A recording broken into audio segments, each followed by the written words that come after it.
La Consellería de Turismo del Ayuntamiento de A Coruña quería que la ciudad fuese uno de los destinos favoritos de todos los españoles y europeos. Para ello se decidió que los propios coruñeses fuesen embajadores de su ciudad, que se identificaran con la campaña y se sintiesen partícipes de ella, que fueran ellos mismos los que invitasen a todos los turistas a visitar A Coruña. Partíamos de la creencia de que una ciudad se ve de forma distinta cuando se visita como turista que cuando vives en ella. Así que teníamos que conseguir que los coruñeses vieran su ciudad con ojos de turista. Fletamos por primera vez en la historia y en todo el mundo un vuelo con salida y destino en la misma ciudad. Creamos el histórico vuelo A Coruña, A Coruña.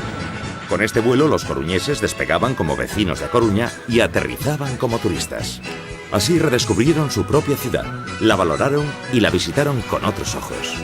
En definitiva, vieron A Coruña con ojos de turistas y estaban más preparados para contar los encantos de A Coruña.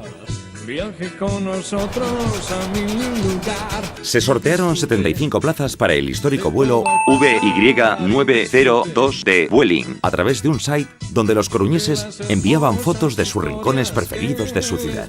Otras 25 plazas fueron sorteadas por importantes emisoras de radio. La participación de los coruñeses para conseguir una plaza en el histórico vuelo superó todas las expectativas. Incluso alguno quiso pagar por una plaza.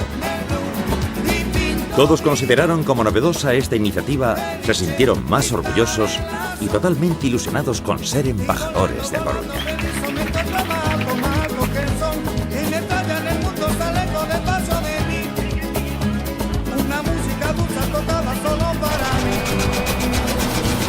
La noticia obtuvo gran repercusión tanto en medios locales como en nacionales, dotando a la acción de una enorme notoriedad.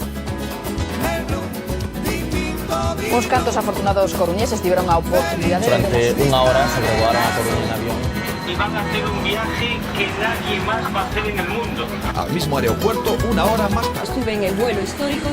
Pienso que un sueño parecido no volverá más.